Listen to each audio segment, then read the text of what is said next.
and hopefully we've perfected things. I think we've come up with some seller finance strategies that are way better than we had in the 80s. Yeah. Because I've been thinking about it so much more, and I've seen it used in different ways. Are we going to have something that lets us soften up the rate that we have to pay for a mortgage? Yes.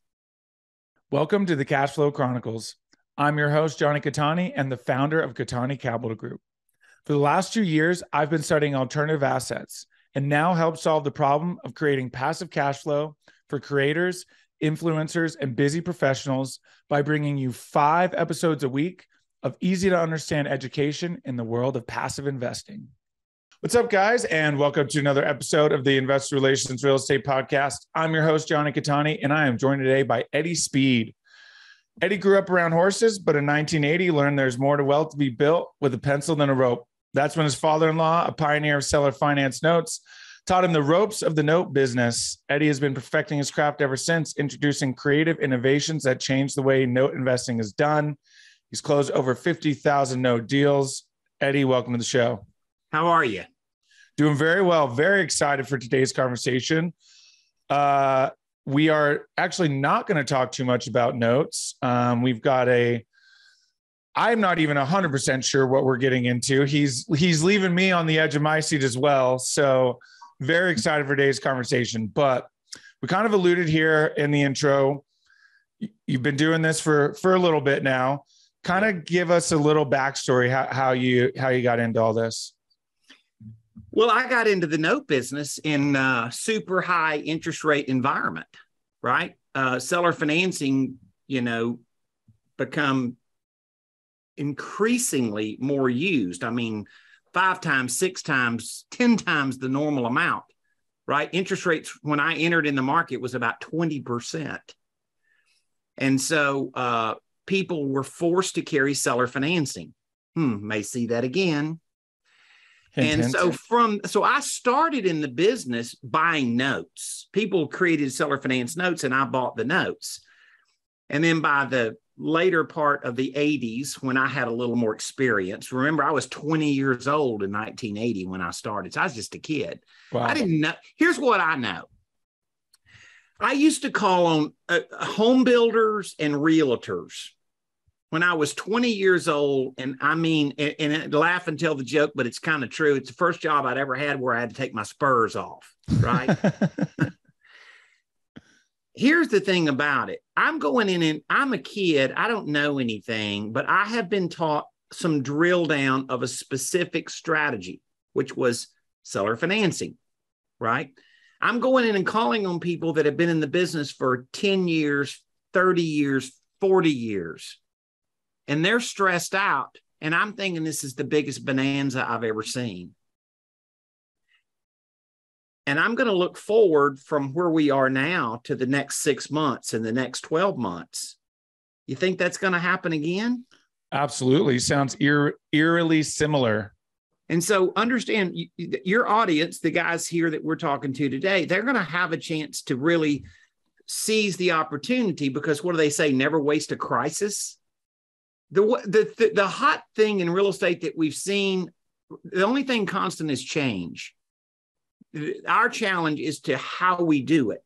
So fast forward, I meet a guy in the later 80s, and I buy some notes from him. His name is Ken D'Angelo. He and his brother are partners in the real estate investing business. Now, you may not know who Ken D'Angelo is, but it's the guy that founded HomeVestors, right? So I buy some notes from him, and he calls me around 1990, and he says, Eddie, I'm going to franchise the house buying business, and I need a note expert to go set up the template so that my franchisees can create notes written to a formula. Now, nobody had ever done this. Like, it sounds really simple now, but literally, I mean, it was kind of like the Bible story when they don't know how it's going to end. And so we started out the whole thing. And that's when I started helping real estate investors with how to construct using creative financing. In other words, instead of just sitting around typing it on Facebook, like go from a guy that's already seen tens of thousands of transactions. That's a good place to start. And so I did that back then. And so they created seller finance notes to a formula. Now, fast forward, I've been in a number of high volume real estate masterminds. You and I know a lot of the same people, Jonathan.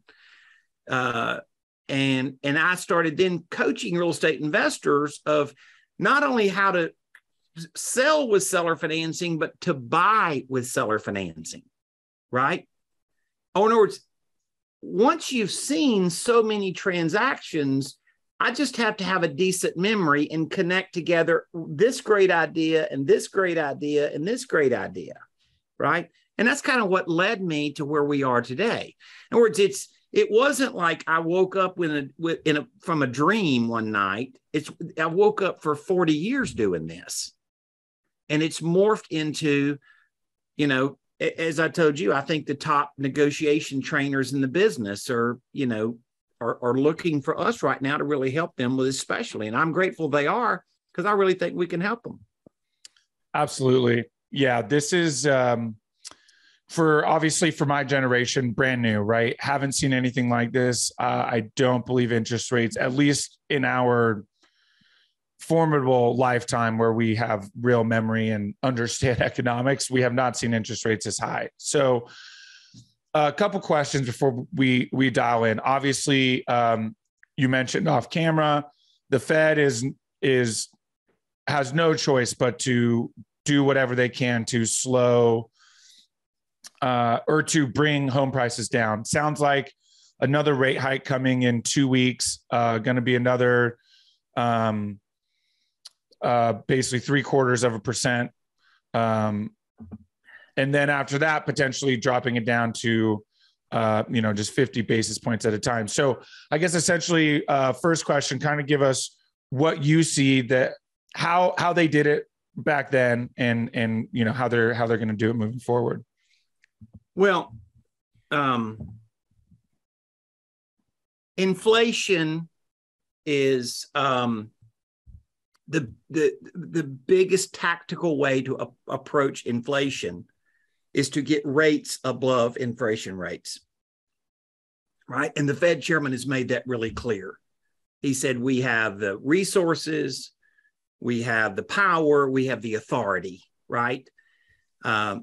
Interesting, he wrote an article that was in Fortune magazine not very long ago, and he really addressed housing specifically, saying that the inflation, used that word inflation of houses, not appreciation. The inflation of houses was the number one thing he felt like he had to get under control. And so he basically says, we're going to bring housing down to a level of appropriate appreciation. Now, you can interpret that however you want to. This is the Fed Chairman Powell. I didn't say it. I'm just repeating what he said. So understand, and you and I were talking about this offline. Look, there's some big things that have happened in the market. Jonathan, you know a lot of these guys. I know a lot of them because I've been around a long time, and I've been deeply involved in a lot of masterminds. I do coaching and training, helping some of the best negotiation trainers in the United States with creative finance strategies. They're ringing my phone right now because let's just be fair about it. In February of this year, of the top 500 house buyers, I'm going to pick a number. I'm throwing a dart. 75% of all those houses were ending up with Wall Street buyers. They're all gone. They're not there. So if you tell me you think the wholesaling business hasn't changed, I'm just saying to you, let an old man with a little gray hair tell you that this ain't my first rodeo, so to speak, right? Lots of puns intended. Yeah, but this is when we're supposed to really do good. We've got to reinvent ourselves, but we're positioned to do well. Guys like us are supposed to make money in distress times. We did. That's really cool that you guys killed it in the boom times. That's really cool that you did that. Wall Street helped you out a whole lot, by the way. I mean, but it's a different market, and so to be successful in this market today, you're going to have to be very comfortable and proficient at offering something to the customer other than I'll pay cash for your house at a slight discount. I mean, the market is going to make you become good at that because that's what the market's going to do. So the strategy is, can I do that? And so that's what's interesting is what we have perfected is a perfect strategy, a counterpunch to that scenario. And so the market is what it is. I can't tell you whether you want to rent houses or you want to resell them with seller financing. I'm going to let you choose. I'm not going to tell you which one to do. I'm going to let you tell yourself because I think you're smart, the audience, right? But the point is I can show you how to buy a property with artificially low interest, and the seller is very motivated to give it to you. Now you're saying that can't be, Eddie. That's impossible. No. We got a motivation that's very unique because it's their number one pain that has caused them not to sell, according to the biggest negotiation strategist in the industry for buying houses. I love it.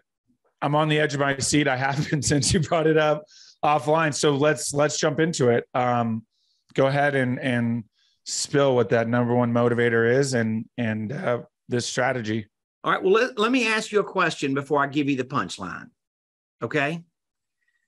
Let's pretend you're a sophisticated real estate investor that does this every day, and you have operations, you have systems, you have processes. You are running a real estate investing business, right? You've studied it. You've planned for it. You implement it intricately every day. But you are not the guy that dominates owning rental property. The guy that dominates owning rental property, quite honestly, is an amateur landlord. He owns over 70% of the market, according to Urban Institute. He owns 5 houses or less in his individual name, but more than 50% of them he owns free and clear. He doesn't even have a mortgage. And 3/4 of those people self-manage. Now, we're not talking about 1 million houses or two. We're talking about if I pull down that statistic I just gave you, you're talking about north of 10 million houses. Wow. Okay, so it's a huge number. This is a very definable thing. Now, I'm going to ask you something, and part of this depends on how you market, okay? But if you do texting, cold calling, direct mail, you do something that involves targeting an audience that you're going to solicit, the number one solicited audience are burnout landlords. True? Yes. You agree with that? I agree. Every top 500 house buyer I know would nod their head. Yes, that's true. Now, if you're doing TV advertising, that may not be true. But if you're doing targeted marketing, then that's a true statement. But here's the problem. You know who Steve Trang is. This is where I get this statistic. He says, Steve Trang tells me that, and he's a guy I work with. He tells me that 80% of these landlords won't sell.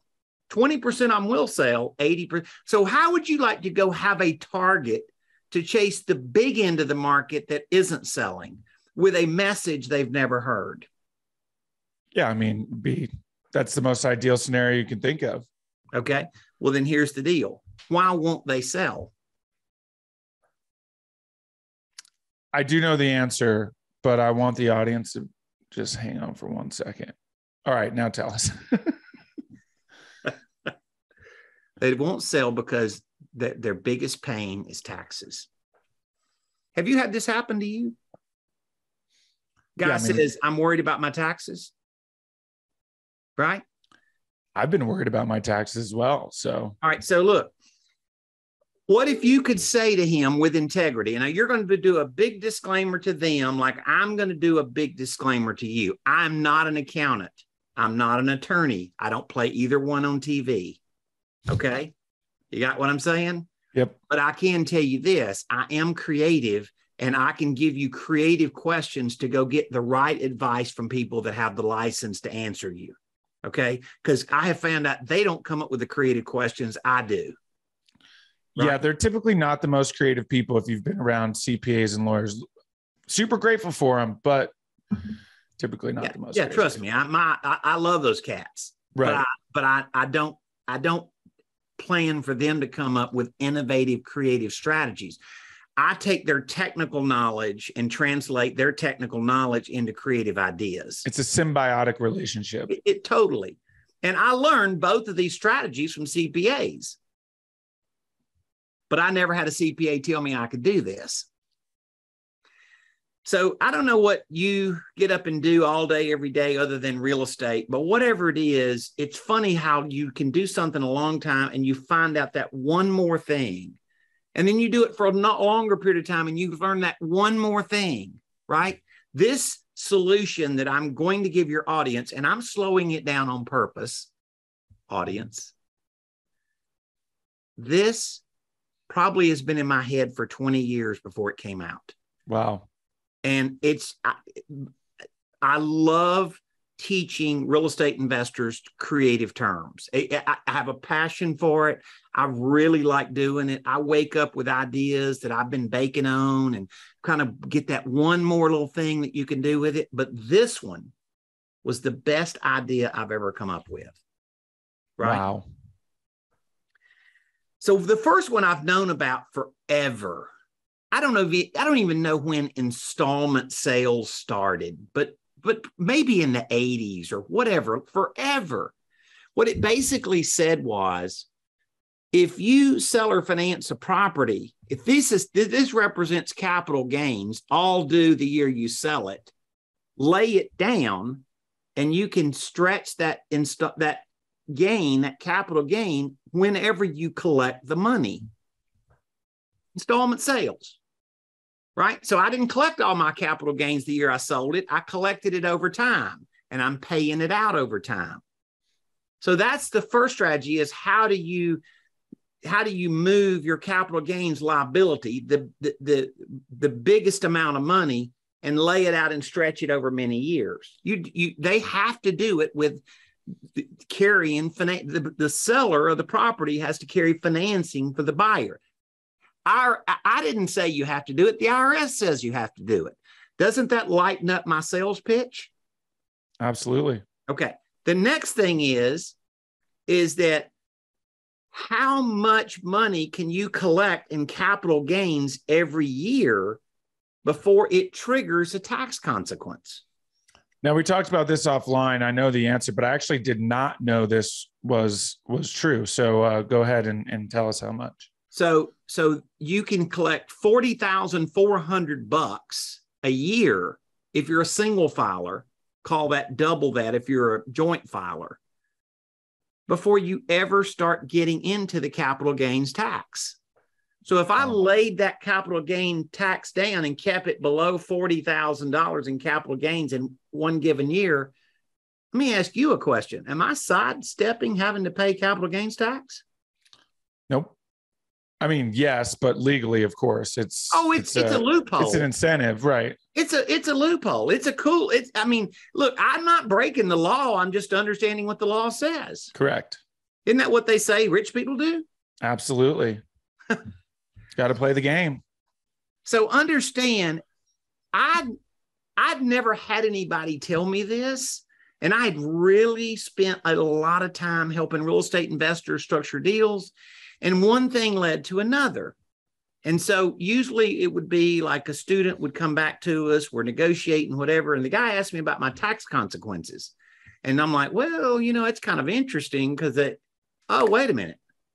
Oh, this is great for him. And so all of a sudden, one thing led to another. And now all of a sudden, now we have this change in the market, right?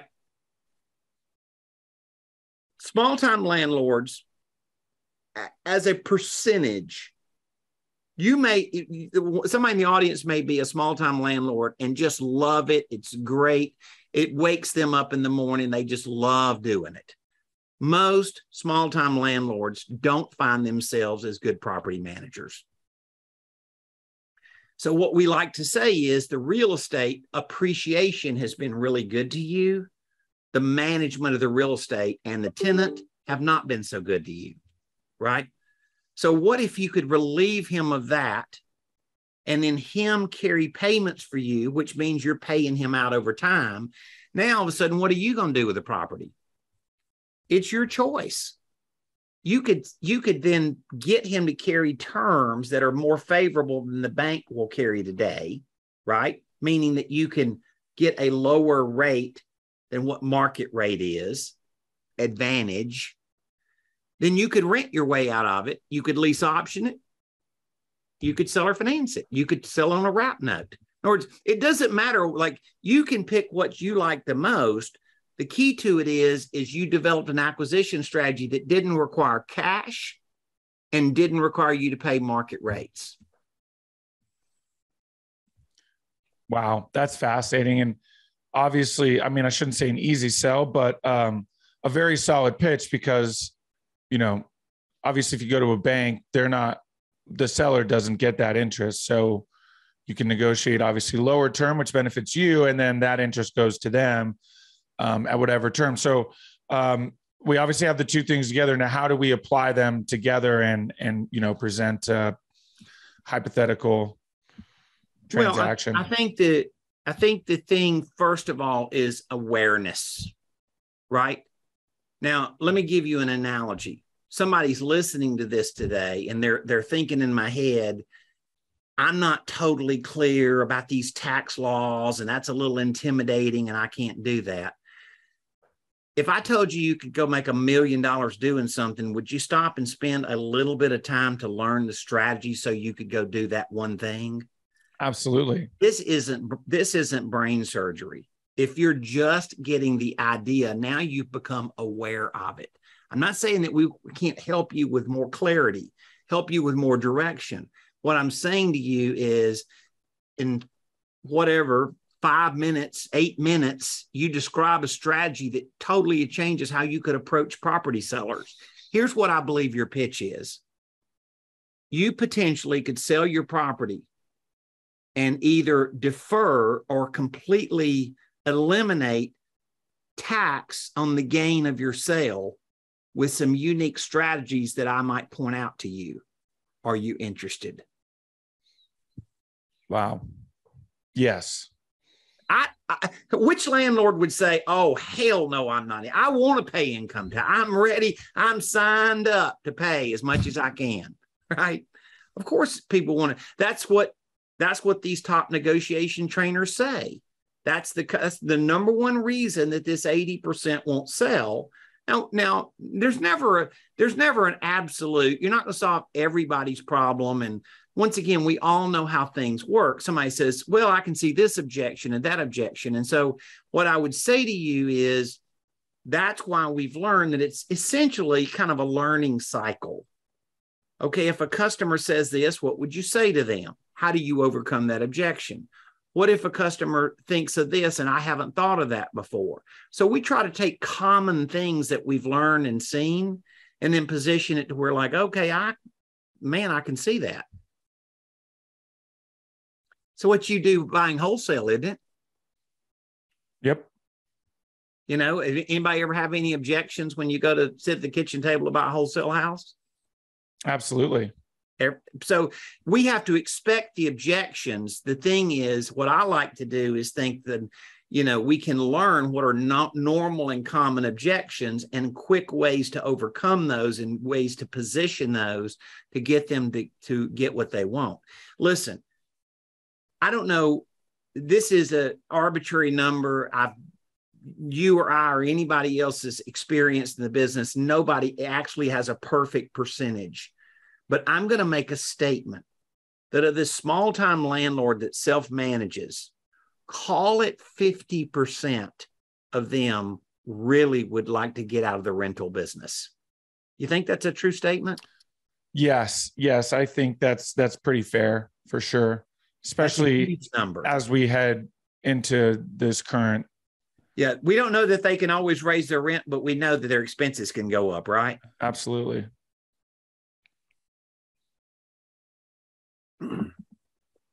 So there's you a creative finance technique. It is the note business, but it's not the way you would have thought of the note business. other words, you're getting them to carry you the note. Now, what do I like? I like the whole seller finance thing, right? It's reselling on a wrap note, and you can earn the difference between the down payment you make and the down payment that you get paid on the other side. And there's all kind of strategies about how to defer and move the down payment money where it really doesn't come out of your checking account. That's some more kind of creative finance stuff that can easily be done. So, but the idea is this: you are doing exactly what you should be doing in this market. We have rising rates. We have pressure on the market. We have the Fed chairman essentially saying he's going to drive down real estate, right? Okay. So the question is not, we can control the market. The question is, how do we approach the market in a way that is not how everybody else is going to approach it? Because that's the guy that's going to win. Right. When everybody's looking right, look left. Isn't that what Warren Buffett says? Yep. I think so. Yeah, he says, like when everybody's scared, be greedy. When everybody's greedy, be scared, right? And it's funny because you and I were talking a little bit before the thing, and I said, I want to be careful. I'm not going into this as a pessimistic guy. I'm going in it super optimistically, but clear that it's not going to be the same story that it's been in the past, and prepared for how we're going to deal with it better. Absolutely. Absolutely.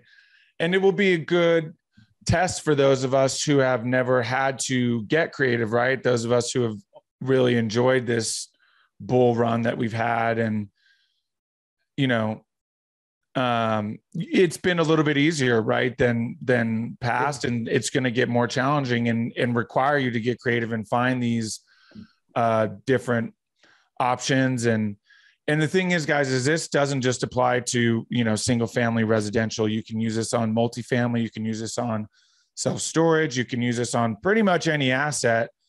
The IRS does not have any different. They don't care whether it's a house, a storage facility, multifamily, office building. They don't care, right?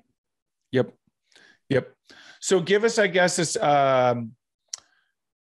one, you know, sort of hypothetical scenario kind of structuring where, you know, a pitch or a structure you might present to a potential seller. So a guy has a property and fair market value is $350,000. Okay.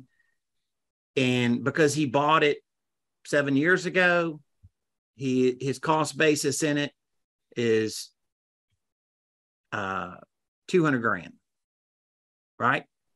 And now all of a sudden he has $150,000 in capital gains. I'm oversimplifying this a little bit, and you know, but I want to just use a simple example of if your basis is 200 and you sell it for 350, then you have a capital gains of $150,000, right? Right. So if that's true, if you laid that $150,000 down and collected it out over the next, call it 20 years, then all of a sudden you could reposition it where that small capital gains incrementally was paid out over time. And when you did that, then that next tax law would be applied. Now, once again, I'm not the accountant. I'm just teaching people the right questions to go ask, because I've had this happen to me countless times. Guy calls back and goes, "Oh my God, my accountant said you're right. That is really, wow." And I'm laughing to myself thinking, most of my life, I've tried to get my accountant to be creative. What I needed to do was go get the information out of my accountant and take that information and configure it into something that could give me a unique advantage. That's what entrepreneurs do, right? Absolutely. Now, in my case, you know, I've done tens of thousands of deals. I've coached some of the top guys in the country of how to do this. Some of this stuff becomes my obligation to figure out and then just show you the result, instead of you're having to go start with a blank sheet of paper, right? I'm a specialist. right? So understand that I go take this and take the objections and take the how customers think and take how to structure deals. And so then your question is, oh, so if he's going to carry financing for you, what kind of interest rate would he carry it for you at? And normally we would do something along the lines of, he's going to carry it and he's going to earn some interest, probably less interest today, lower rate today, higher rate tomorrow. And you're thinking, well, why would I do that? Because you're paying lower interest on the most amount of principal. And as the principal goes down, then all of a sudden you can pay higher interest because you're paying interest on what? Less principal. Right. Right. So there's some ways that we have kind of figured out how to stair step it, and we can show people like what that looks like. And then all of a sudden, and you're like, well, man, I'd have never thought of that, or this sounds complex and stuff. And the answer is everything's difficult until you understand it. I mean, just think about, with no whiteboard, we're explaining things today that is essentially a tax loophole. And people are going like, man, I can see that, like, that would be a completely different way to position my customers. And so just think how quickly, if you learn this, then you could, that's the progression. It's not, anytime you're going to learn something that's really, really cool, you're not going to learn it in 30 minutes. The idea is you get the idea and then you say, I need to know more. Right. Absolutely. Wow. That's incredible. Yeah, these are the type of things, that are important, like we've been talking about, where moving forward, you got to get creative and learn these things. And I think you're going to see a lot of people either reaching out to you personally, right, listening to this episode, or like what you said, where they're going to go out, get the idea, and then be like, okay, now I'm going to deep dive into this and learn as much as I can, and then go apply it. And it'll be interesting to see how much creative financing starts happening in the marketplace for some of these transactions. Now, obviously, your big, huge transactions probably going to be similar to what they've been, syndications, that kind of thing. But if history repeats itself, you're going to see seller financing on every asset class you can think of. That's amazing. I can't wait to see that, honestly. If history repeats itself. Yeah. And I'm not saying interest rates have to reach 15% for that to happen, but if rates get up into the 7s and the 8s, which is what I think pretty much people believe. Yeah. Is that we've already hit a crisis point, according to several experts. We've already hit a crisis point of affordability. We're at 6% interest. We're at slightly less than 6, right? When you say we haven't seen rates like this, did you know the average interest rate for over 10 years during the 80s was like about 8%? Wow. That's crazy. We've lived through these times before. And right. Once again, that's why people are kind of going back. This is why a little gray hair does matter. It's because when you've seen it and and hopefully we've perfected things. I think we've come up with some seller finance strategies that are way better than we had in the 80s. Yeah. Because I've been thinking about it so much more and I've seen it used in different ways. Are we going to have something that lets us soften up the rate that we have to pay for a mortgage? Yes. Yep. Yeah, we absolutely are. And this is certainly a time, like you said, the wisdom, the gray hair is very, very useful, right? Whereas my generation, we have not experienced this yet in terms of being able to be the buyer or the seller. So this is where, this is my 30 minutes. I got the idea and now I'm going to have to go deep dive and learn even more moving forward. Well, I can tell you that I believe it is a very effective strategy. I can tell you that I think some of the top guys in the business are seeing that and trending that way. They haven't been forced to do it because, The market was very driven by kind of Wall Street money in the past. And I think that's obviously changed. So, I want people to watch this and go, we are headed for a fun time if I know what to do. Yep. Absolutely. And I think you had a lot of people who, well, I shouldn't say a lot of people, but it wasn't mainstream to be in the creative finance, right? The last few years. Yeah. So a lot of people have been doing it, and this will just be business as usual, right? I mean, terms may change, some obviously, different nuance. There'll be some different nuances, but for them, they'll keep pushing forward. And then for, people like me, it's like, okay, now I have to learn something new. If I want to, you have to adapt, and if you want to grow, if not, you just get left behind. There's some very effective elementary strategies you can implement. And then as you learn more, you can get more advanced. But you don't have to go be an expert in everything just to start. Right.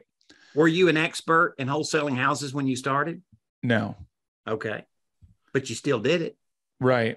And the other thing too is you can leverage experts, right? You can bring an expert in on a deal, whether they get a piece of the deal, you give them a fee, or they're just kind enough to, consult you on,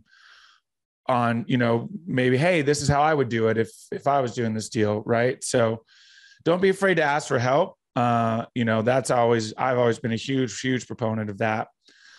Well, I think NoteSchool has practiced this. NoteSchool's been in existence for about 20 years, and we've practiced this stuff enough. We've learned sequentially how to put somebody through elementary school onto, college if they want to go there. But we're going to get them where they can apply some of these techniques very effectively with not a giant, they're not going to have to take 6 months of their life just to go get deals going.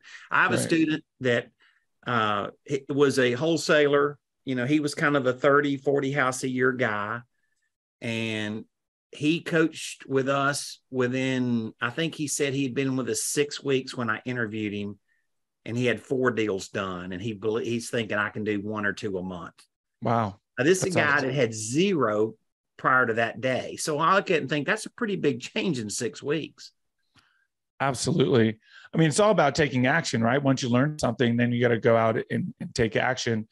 So I want to give you a chance to talk about the NoteSchool. That was obviously something we skipped over the intro, which I think is cool. So I have 5 questions. Okay. Ask all of my guests at the end, and then we'll give you the opportunity there. So first question, best advice you've gotten from a mentor?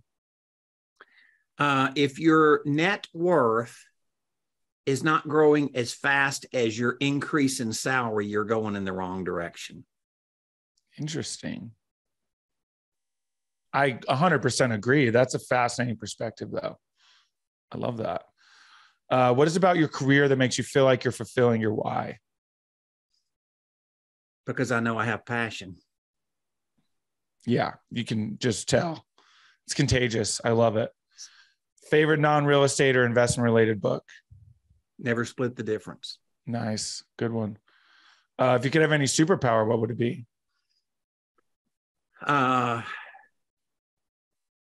Translate some of my experience. Interesting. Okay. Awesome. And last one, what's the best way for people to get a hold of you? And if you want to talk about the NoteSchool here as well.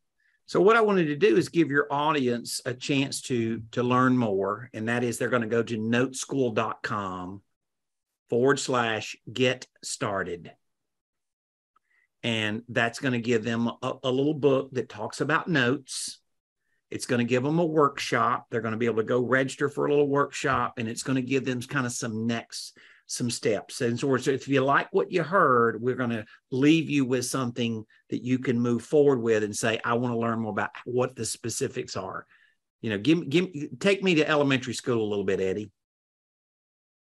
Yeah, it's okay to start at the very beginning. Well, start with the basics. If you've not done this, then you need to start there. And we're going to give you a nice progressional path with some logical steps so that you can apply this to your business. We want everybody that ever listens to us to have the story of this guy that 6 weeks later, he's done 4 deals, and now he's inking. He's got it in his sights of doing 2 a month. That's so awesome. I love that. We will absolutely link that in the show notes as well. Make it super easy. Eddie, I cannot thank you enough for your time. This has been incredible. Thank you. Absolutely. Thank you again for tuning in. Who do you know that wants more cash flow? Share this episode with them so you can grow your cash flow together. If you enjoyed the show, make sure you're subscribed on your platform of choice so you never miss a new episode. Go to KataniCapitalGroup.com to learn more.